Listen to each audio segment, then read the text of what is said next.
My name is Gary Schnell, and I'd like to welcome you into my home near Milwaukee, Wisconsin, one last time. I have been doing a series of videos in an effort to highlight different elements of my recently published book, Consciousness, All in One and One in All. Today is my final installment. It's not any specific chapter of the book. It kind of is my part of the journey that kind of encapsulates the book. And it's called The Dark Night of the Soul. It's my dark night of the soul. My dark night of the soul starts with being a very happy and fulfilled man doing a profession that was most fulfilling, being married to a wonderful woman and having 3 beautiful children. While I had certain curiosity about life and consciousness, it was not a curiosity that burned to the point where I put it all together. I was content with my life. I was content with my religious thoughts at the time. I wasn't totally in agreement with some of the ideas surrounding the dogmatic elements of the Christian faith, but it suited me well enough. And then 11 years ago, my son, Daryl, at the age of 25, committed suicide. Now, he'd been struggling with depression for a number of years following the near loss of his right foot because of a severe burn. He'd been very athletic. He'd been very independent. This despite the fact that he had struggled with diabetes since the age of 12. That seemed to make him even more independent. And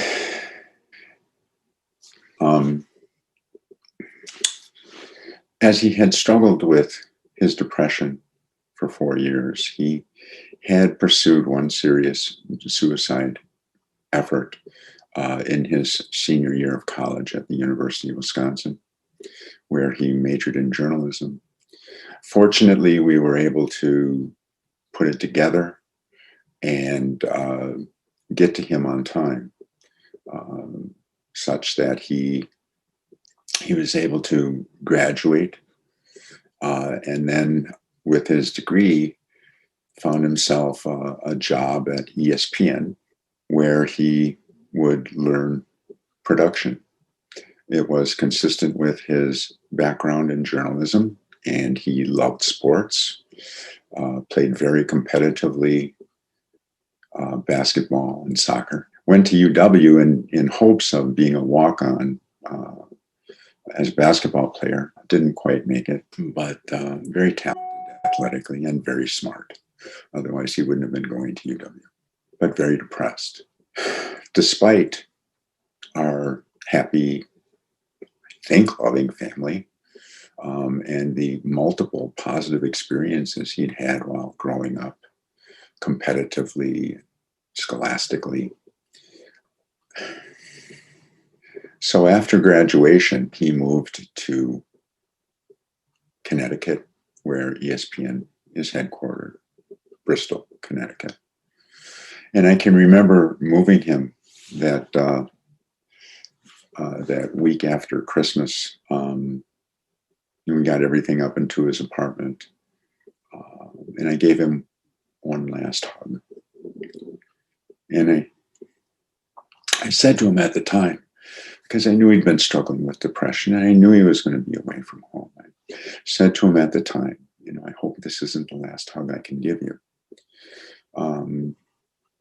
Kept in contact daily, Skyping, phone, because, of my desire to make sure that he was safe and well. In the month before he committed suicide, he was visited by my wife and my daughter. My daughter and he were very close, and they'd had a good time. It was just around Easter that we were going to take his bird. He has he had an African gray. We still have the African gray parrot. Um, he had named him Gus, uh, and we were going to take him from our home to Bristol, where Gus could live with Daryl. We were called by Daryl about, 10 days before he died. It wasn't about, it was 10 days before he died, on the anniversary of his suicide attempt. And he had said that he was struggling and that, he hadn't gone to work that day. And we took this, despite the pain he was describing. I mean, we weren't happy about that, but we took this as a positive sign that he was reaching out to us, that he was letting us know of his vulnerability, of his struggle. And we talked. And I perceived the talk as productive, but may not have turned out to be as productive as I thought. He never went back to work after that for the following 10 days. And despite my daily contact with him, he assured me he was going to work, and I believed him. I wanted to believe him. And on the night before he committed suicide, he told me, because he worked late when he was at ESPN, he told me not to bother calling him the next night because he was going to be working particularly late. And I agreed to this because we were leaving in a couple of days. And that was the last time I talked to him.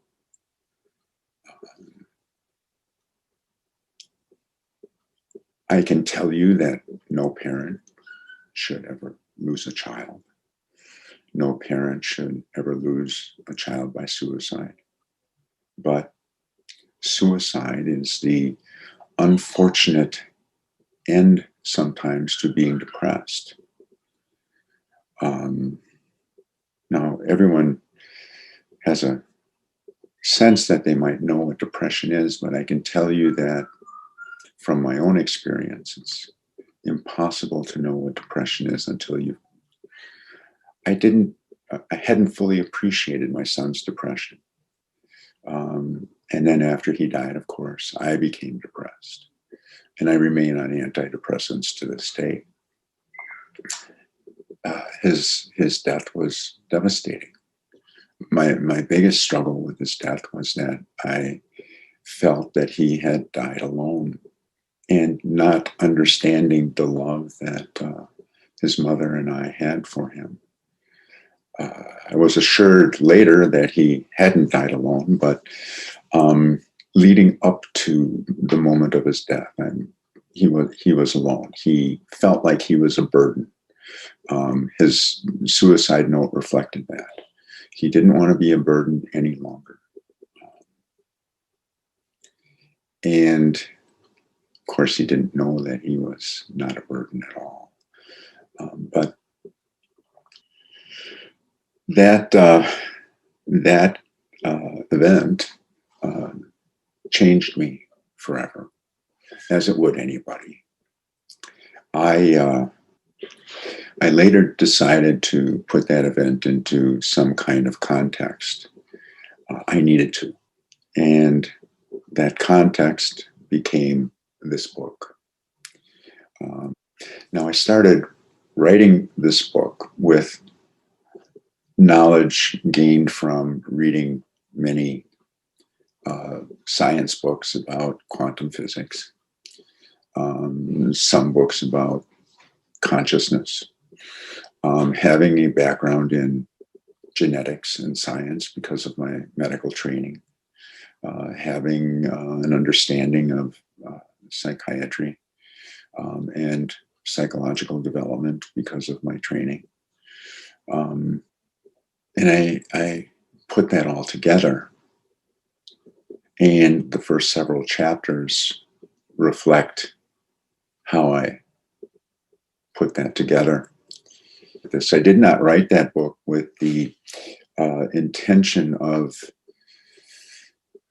including the significance of my meditation practice. It kind of grew out of my meditation practice. And it was interesting, how it fit together. And it fit together like I couldn't understand until I wrote the book. After Daryl died, and before I put his death into the context of this book, I forsook all of my religious beliefs. They did not satisfy or soothe my pain. They just had no answers for me as to what had happened, why it had happened. And I joined a group of people that meditated regularly. And we met every week, a number of professionals, other doctors, psychologists, teachers. And I developed a meditation practice, which I have continued to this day. The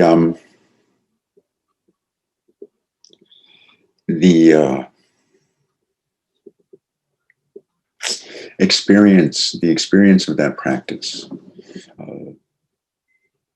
gave me the strength to go on and redefine a spiritual element to my life.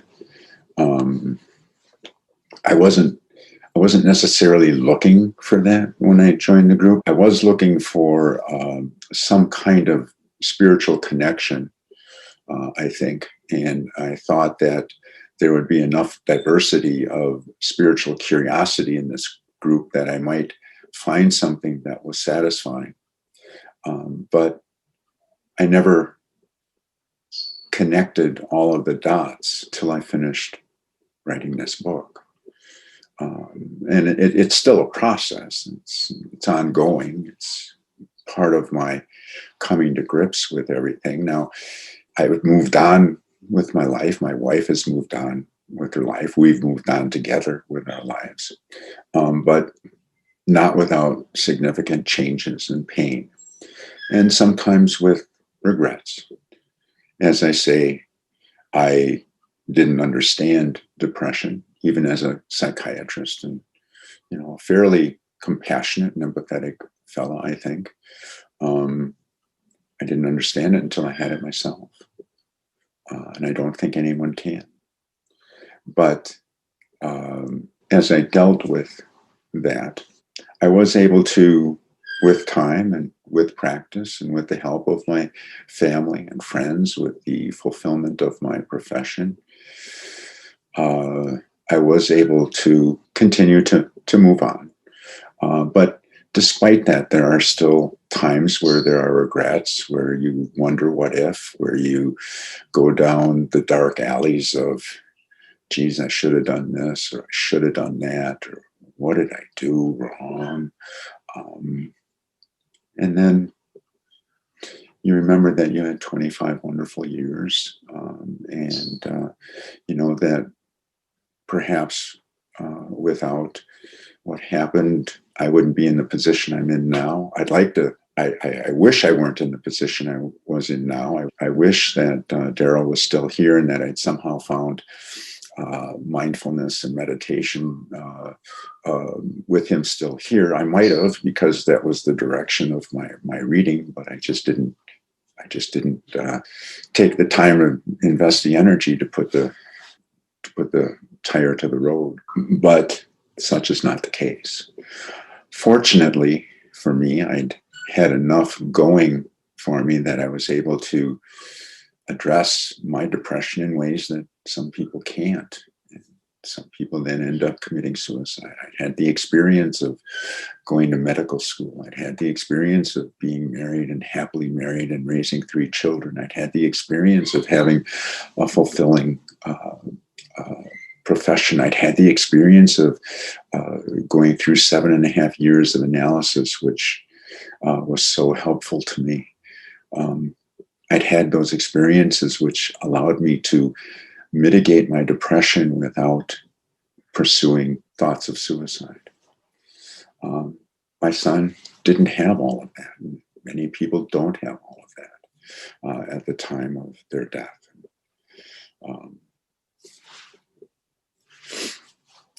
But with that, what really happened, and what has brought me to this point, is what I've talked about in the book, and finally realized it as I, was writing the last few chapters. What really happened is that my ego narrative, my default mode network, had been changed forever. It had been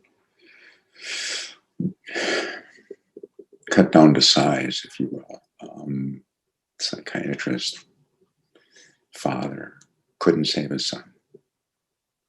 Couldn't save his son from something the psychiatrist father always thought he understood. It didn't happen. And there's a need for that. There's a need that, and I think the dark night of the soul is the kind of thing that leads many of us into pursuit of mindfulness and spiritual alternatives that the practice of mindfulness allows. And finding the interconnectedness that comes with being in the moment, and then putting that together with the interconnectedness of quantum physics, which is such a difficult thing to understand, and realizing that the efforts to measure quantum physics, to measure something that is timeless and spaceless, using our space-time efforts, to measure that is not possible. And being in the moment, experiencing the moment, allows me to understand that. It allows me to understand that there is a transcendence of space-time that I can read about. I can read about in my books, but that there is a transcendence in space-time, to space-time, and that there is a transcendence to my ego, my narrative, my default mode network, into other spiritual levels that are available in the moment, beyond space-time, and that are tremendously healing, but things that I need to continue. It's like being a weightlifter. If you stop lifting those weights, your muscles don't stay as developed or toned. Well, if I don't continue my mindfulness practice, the peace and contentment, the fulfillment of the moment is not as readily available to me. And my wanderings down dark alleys of what ifs and should haves become more intense. So the dark night of the soul, my pursuits into mindfulness, my ability to be resilient and enhanced by the mindfulness, my ability to put things into context, all of the things that Davidson talks about in his book have been enhanced and have helped me to come to some grips with the death of my son. The idea that I will never see the man, father, uncle, husband that I thought he would be. But I have been able to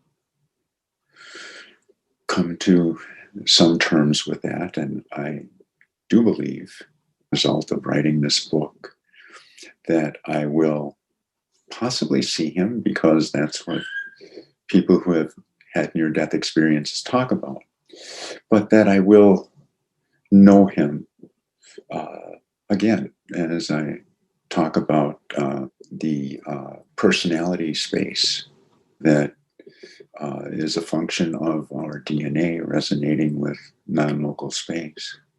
I do believe that, and the stuff that, I think exists when we talk about transplant memories, I do believe that I will have an experience with him again. So I wanted to thank you for being a part of this journey with me. It has been my honor, my pleasure.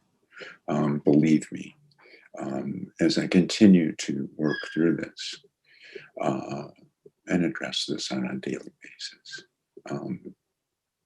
Life is good. It is good. Not all the time, but most of the time. It is wondrous. And if you were to see the things I post on Facebook, they are about the wonders and beauty of life, and the wonders and beauty of our own bodies, how it all comes together. Wow. You be well. Goodbye.